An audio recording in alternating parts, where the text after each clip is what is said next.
This video is being brought to you by the one and only B7U Clothing, the official brand of the blessed and unstoppable. Wear the message. Warning, messages by Billy Alsbrooks do cause side effects. And those side effects are champions being born, dreams being realized, the weak becoming strong, weight loss, victory over unbelievable odds, incredible comeback stories, the sick being healed, marriages being restored, victory over all forms of addiction, job promotions, average people becoming millionaires, warriors becoming blessed and unstoppable. These messages will motivate and inspire you to take action. Warning, your faith is now being increased to the level it takes to move mountains. Arise, champion. I'm Billy Alsbrooks and I approve this message.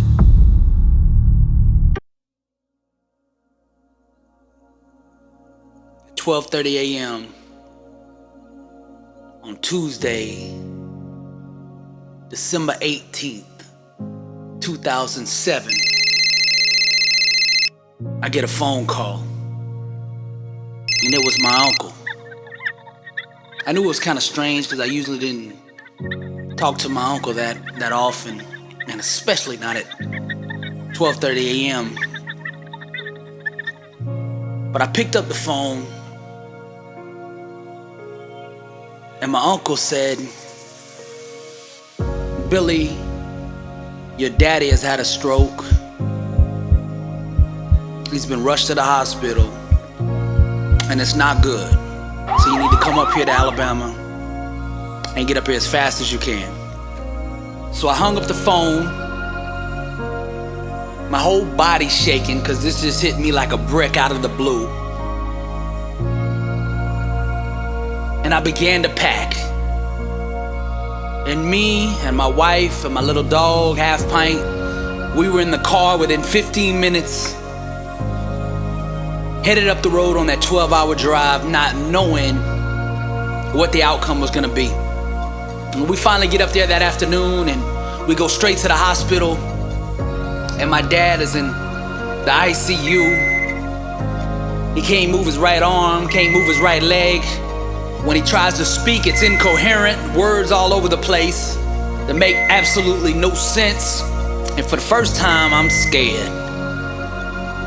I'm still shaking from that phone call that I got earlier. And I'm trying not to break down. I'm just in a daze. I'm in total shock because this was unexpected. My dad didn't have any health problems. He was 63, but he looked 43. And my grandparents were in the 80s and still alive and still healthy. So for this to happen to my dad, it just happened out of the blue, and I just wasn't ready for it. I thought I had 25 more years before I would have to deal with anything like this.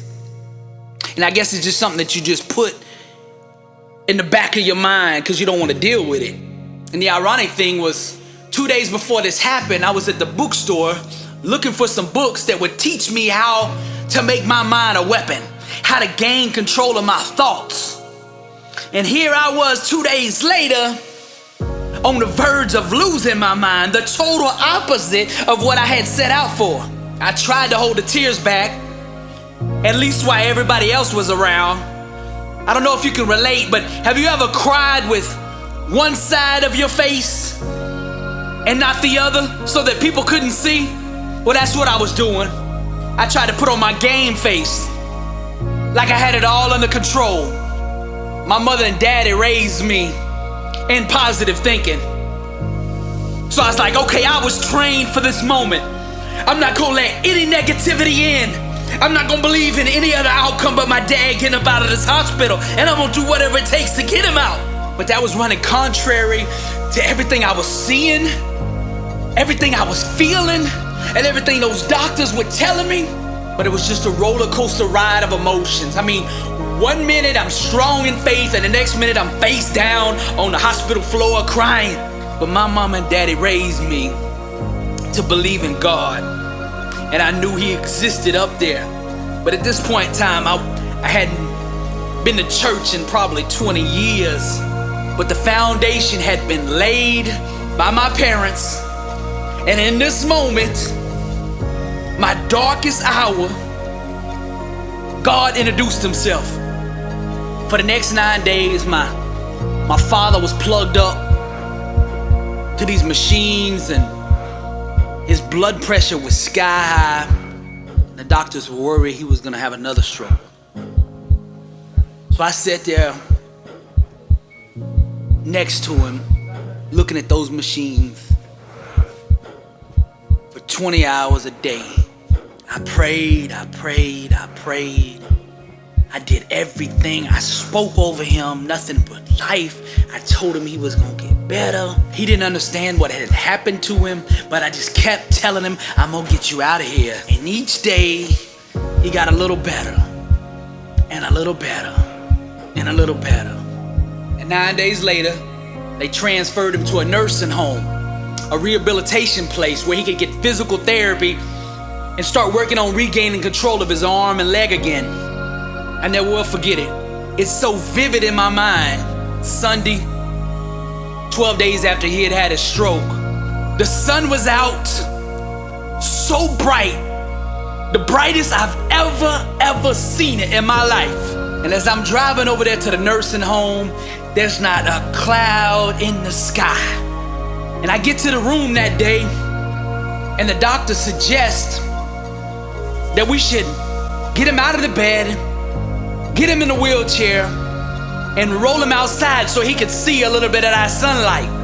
So the nurse and I began to lift my dad up out of the bed and into the wheelchair.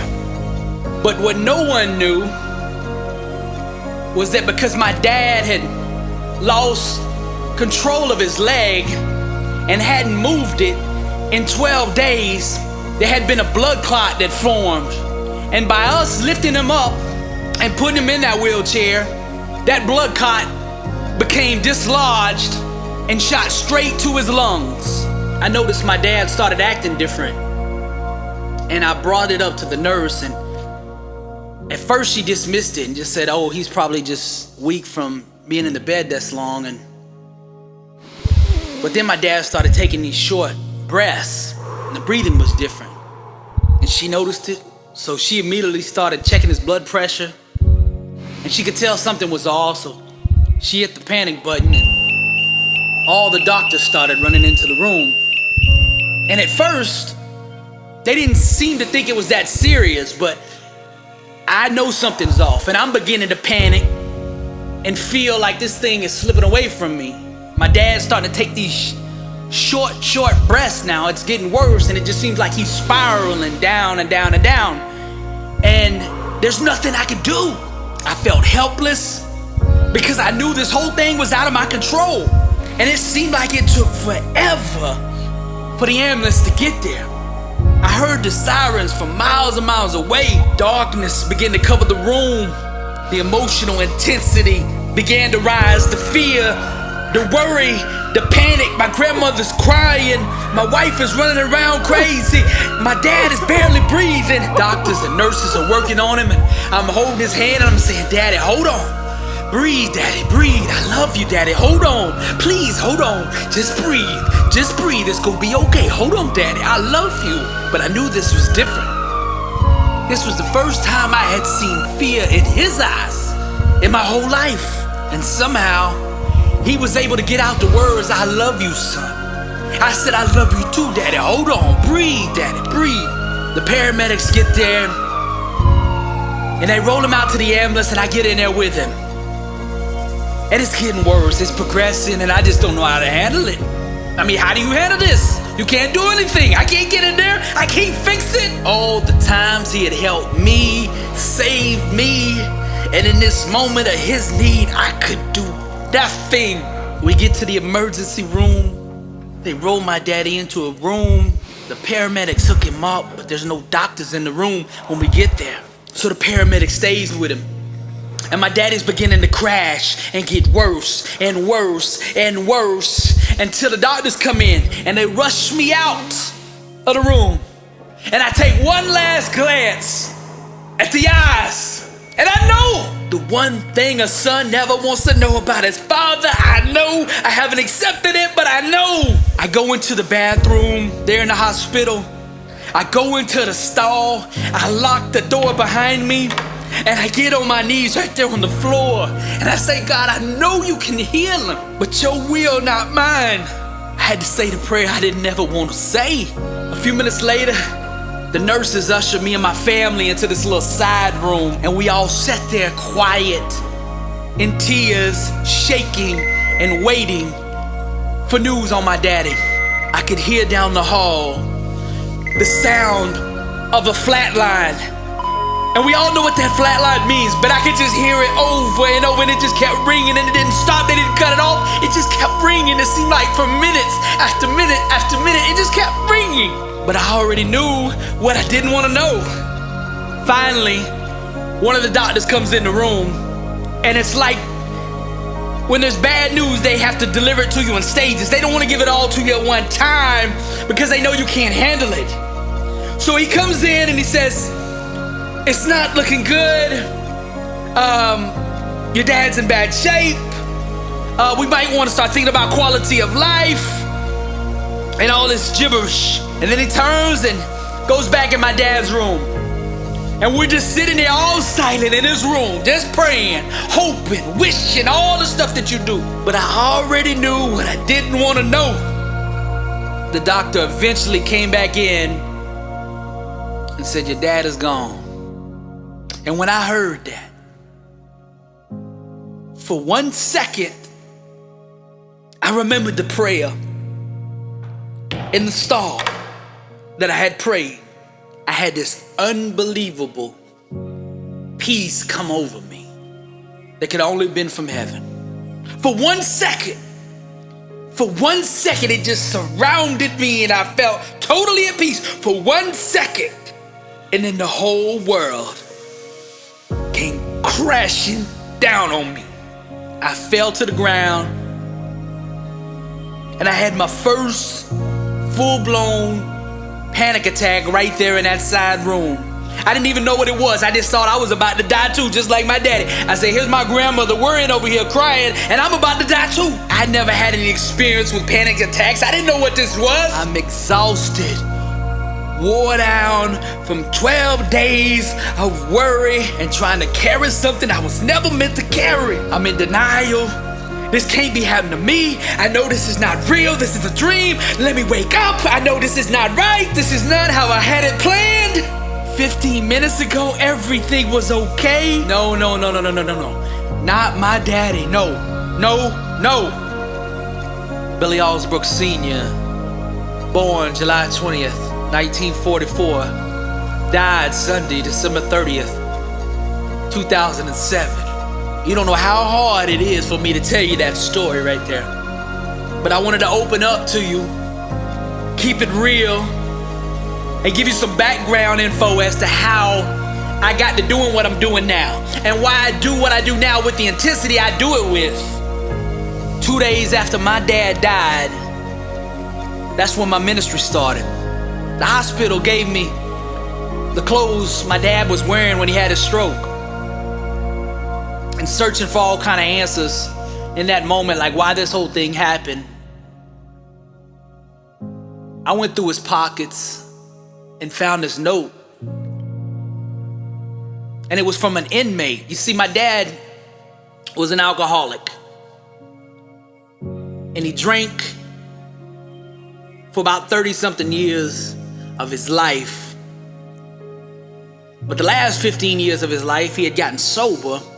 And he was going around to the jails, chairing the AA meetings for the inmates. He was sponsoring and helping these guys overcome their addictions, just like he had. But one of the inmates had put a note in his pocket.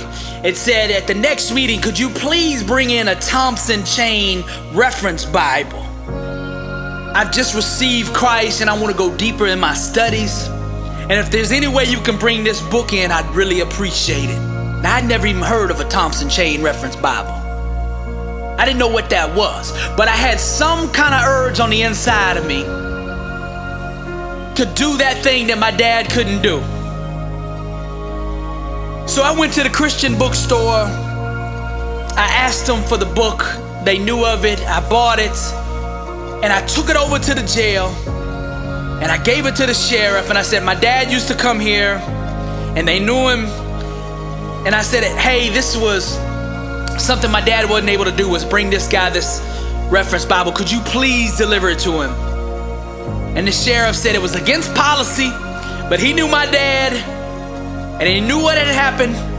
So he said he would make an exception in this case. Now, I never met the guy that I gave it to. I don't know what happened.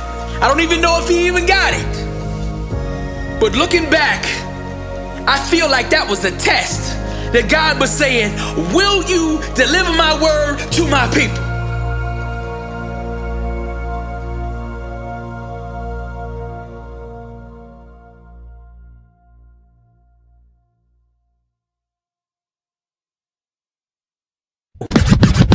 Blessed and unstoppable. Success starts with putting the right things into your mind. And my new book, Blessed and Unstoppable, was strategically designed to align your mind with the laws of success.